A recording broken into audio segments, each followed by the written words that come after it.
Halo para sobat santuy yang hobinya rebahan. Selamat datang di channel Unik Loh, yang bakal kasih kamu informasi unik yang penuh dengan kejutan dan mungkin belum pernah kamu dengar sebelumnya. Perserikatan Bangsa-Bangsa atau PBB menetapkan tanggal 9 Agustus sebagai Hari Masyarakat Adat Dunia Sedunia.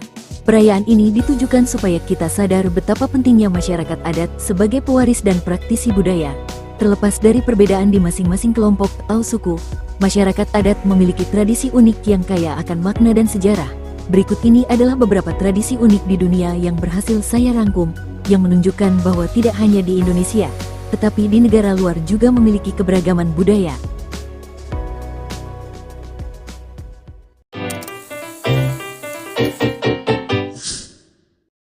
Memanjangkan leher, suku Karen, Thailand.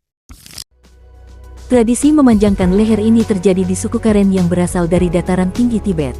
Sekarang, mereka menetap di Bantong Luang bersama 7 suku lainnya di Thailand bagian utara, serta di daerah Petpan, Myanmar.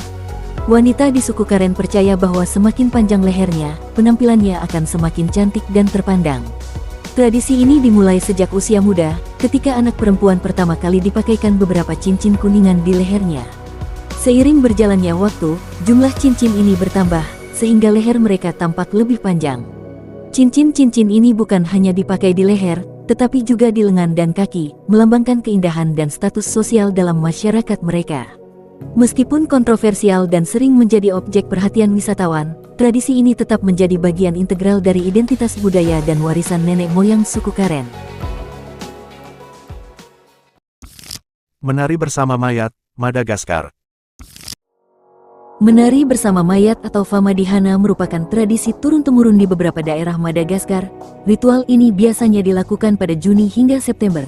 Dalam acara ini, keluarga menggali kembali jenazah leluhur mereka, mengganti kain yang menyelimuti mayat tersebut dengan kain baru yang indah, dan kemudian menari bersama mayat tersebut. Famadihana dianggap sebagai bentuk penghormatan kepada leluhur serta sebagai momen untuk mempererat ikatan keluarga yang masih hidup dengan mereka yang telah tiada. Tradisi ini juga merupakan kesempatan bagi keluarga besar untuk berkumpul dan merayakan kehidupan serta warisan budaya mereka. Dengan diiringi musik tradisional dan tarian, suasana menjadi penuh kegembiraan dan penghormatan. Meskipun bagi sebagian orang luar tradisi ini mungkin tampak aneh atau mengerikan, bagi masyarakat Madagaskar, Famadihana adalah cara yang penuh kasih untuk merayakan dan menjaga hubungan dengan leluhur, memastikan bahwa kenangan dan pengaruh mereka tetap hidup dalam kehidupan sehari-hari. Hari Thaipusam, suku Tamil. Hari Thaipusam diperingati masyarakat Hindu di India, Malaysia, Sri Lanka, Myanmar, Thailand, dan negara-negara lain yang memiliki komunitas Hindu. Mayoritas orang-orang yang merayakan Thaipusam merupakan keturunan suku Tamil dari bangsa Dravida yang berasal dari Asia Selatan. Thaipusam digelar untuk menghormati dewa perang Hindu, Murugan, yang diyakini sebagai pelindung dan pemberi berkah. Perayaan ini berlangsung pada bulan ke-10 dalam kalender Hindu, yang biasanya jatuh pada bulan Januari atau Februari dalam kalender Gregorian. Sebagai bukti penghormatan dan penebusan dosa, beberapa orang akan melakukan ritual ekstrim dengan menusuk sisi kulit dada dan belakang menggunakan kait atau tombak kecil. Tindakan ini dianggap sebagai bentuk pengabdian dan penebusan dosa, serta untuk menunjukkan ketahanan spiritual dan fisik mereka. Selain itu, para peserta juga membawa kafadi, yaitu beban berat yang dihias, sebagai simbol pengorbanan. Prosesi Thaipusam sering kali diiringi dengan musik, tarian, dan doa, menciptakan suasana yang penuh semangat dan religius. Bagi banyak orang, Thaipusam adalah waktu untuk refleksi spiritual, pemurnian, dan memperkuat hubungan dengan Dewa Murugan. Festival Hanami, Jepang.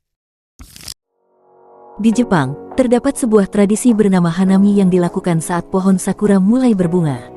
Awalnya, kegiatan ini berasal dari keluarga bangsawan pada periode Heian, lalu menyebar ke kalangan samurai hingga akhirnya dinikmati oleh masyarakat luas. Hanami, yang berarti melihat bunga, bukan sekadar menikmati keindahan sakura, tetapi juga merupakan momen refleksi dan apresiasi terhadap alam yang efemeral. Pada masa lalu, masyarakat Jepang berkumpul di bawah pohon sakura untuk membuat puisi klasik dan mengagumi keindahan bunga yang melambangkan kefanaan kehidupan. Tidak seperti sekarang, kegiatan Hanami di masa lalu lebih terfokus pada seni dan sastra. Saat ini, Hanami dirayakan dengan piknik bersama keluarga dan teman di bawah pohon sakura yang bermekaran. Beberapa lokasi terkenal untuk hanami meliputi Tokyo, Osaka, Nagoya, Hiroshima, Kyoto, dan berbagai tempat lainnya di seluruh Jepang, di mana orang-orang berkumpul untuk menikmati pemandangan indah sambil menikmati makanan dan minuman. Tradisi ini tetap menjadi salah satu perayaan musim semi yang paling dinantikan di Jepang.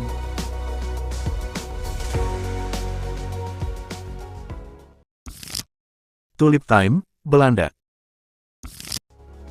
Di Belanda, mereka menyambut mekarnya bunga tulip dengan tradisi Tulip Time. Acara ini berlangsung mulai 5-13 Mei dan dirayakan dengan meriah melalui berbagai kegiatan, salah satunya adalah menggelar parade yang memamerkan keindahan bunga tulip dalam berbagai warna dan bentuk. Tulip Time merupakan momen yang sangat dinantikan, tidak hanya oleh masyarakat lokal tetapi juga oleh wisatawan dari berbagai penjuru dunia yang datang untuk menikmati keindahan ladang tulip yang bermekaran. Selama perayaan Tulip Time, masyarakat lokal mengenakan pakaian tradisional Belanda, menari bersama pasangan, dan menyanyikan lagu-lagu khas Belanda. Kegiatan ini tidak hanya menjadi ajang untuk merayakan bunga tulip, tetapi juga untuk melestarikan dan memperkenalkan budaya tradisional Belanda kepada generasi muda dan pengunjung. Selain parade, acara ini juga diisi dengan berbagai kegiatan budaya seperti pameran, pasar tradisional, dan pertunjukan seni yang semuanya bertujuan untuk memperingati dan menghormati warisan budaya Belanda. Tato badan, suku Kalinga, Filipina. Layaknya suku Dayak di Kalimantan, suku Kalinga di Filipina juga memiliki tradisi menato tubuhnya. Proses pembuatan tato dilakukan dengan teknik tradisional di mana desain tato diukir pada kulit dengan cara dipukul menggunakan kayu pemukul. Tinta yang digunakan terbuat dari campuran bahan alami seperti gula dan jelaga. Teknik ini menciptakan tato yang tahan lama dan memiliki nilai estetika serta spiritual yang tinggi. Tato pada suku Kalinga bukan sekadar gambar, tetapi memiliki makna yang mendalam. Bagi para wanita suku Kalinga, tato dianggap sebagai perhiasan yang menghiasi tubuh mereka. Lebih dari itu, tato juga melambangkan status sosial dan kedewasaan. Wanita yang bertato menandakan bahwa mereka telah mencapai usia matang dan siap untuk dipinang. Tato ini tidak hanya mempercantik penampilan, tetapi juga menjadi simbol keberanian, kekuatan, dan identitas budaya yang diwariskan dari generasi ke generasi. Tradisi menato tubuh ini terus dipertahankan sebagai bagian penting dari warisan budaya suku Kalinga.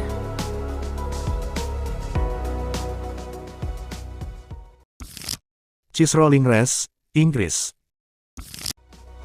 Berdasarkan buku Fotheringham Sporting Trivia karya Will Fotheringham, Cheese Rolling Races sudah berlangsung sejak 400 tahun lalu. Tradisi unik ini menampilkan balapan yang dilakukan dari atas bukit, di mana peserta berlomba mengejar roda keju yang digelindingkan hingga ke bawah bukit. Balapan ini bukan hanya menjadi ajang rekreasi, tetapi juga memiliki makna ritual yang dalam bagi masyarakat setempat. Cheese Rolling Races dianggap sebagai penanda dimulainya musim panas dan ritual untuk memastikan hasil panen yang baik. Tradisi ini menjadi bagian dari warisan budaya yang diwariskan dari generasi ke generasi, menarik partisipasi dari masyarakat luas dengan hadiah utama berupa keju terbaik buatan Diana Smart, yang memberikan sentuhan khusus pada acara tersebut. Rambut tanduk, suku Miao, China. Para perempuan di suku Miao, Guizhou, Tiongkok, memiliki tradisi unik dalam menata rambutnya.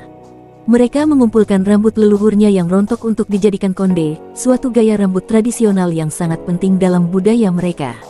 Konde ini tidak hanya menjadi bagian dari penampilan sehari-hari, tetapi juga digunakan dalam acara adat penting.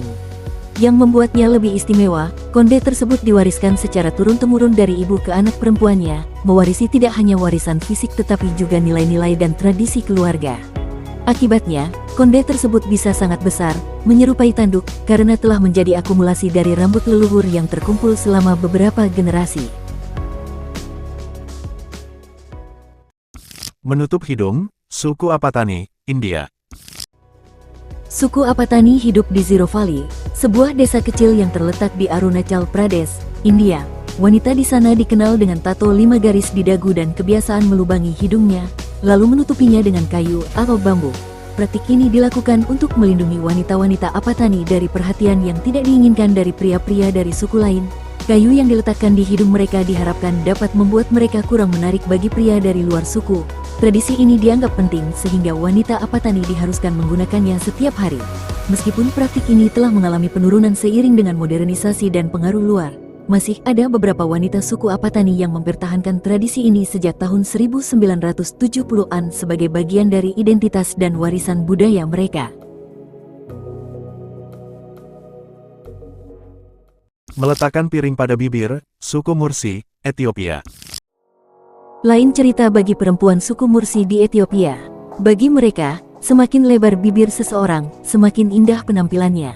Untuk mencapai standar kecantikan ini, mereka memiliki tradisi unik menggunakan piring bibir yang terbuat dari tanah liat atau kayu dengan ukuran bervariasi, mulai dari 4 hingga 25 cm. Sebelum memasang piring di bibir, mereka harus rela melepas 2 hingga 4 gigi, terutama di bagian depan, untuk memberikan ruang yang cukup agar piring bisa masuk dengan nyaman. Proses ini merupakan bagian penting dari upaya untuk mencapai standar kecantikan yang dihormati dalam budaya suku Mursi. Meskipun praktik ini mungkin terdengar ekstrim bagi beberapa orang, bagi suku Mursi, bibir yang diperluas merupakan simbol keanggunan dan kecantikan yang sangat dihargai. Menurut PBB, Hari Internasional Masyarakat Adat Dunia juga punya peranan dalam perkembangan tradisi mereka sesuai dengan kebutuhan dan aspirasi. Kalau kamu liburan ke negara-negara di atas, jangan lupa mengenal adat setempatnya. Semoga bisa menambah wawasan bagi kamu yang mampir di channel ini. Subscribe jika informasi yang saya berikan bermanfaat, dan nyalakan notifikasinya, biar kamu dapat info setiap kali saya upload video baru. Jadi, sampai jumpa lagi di video selanjutnya.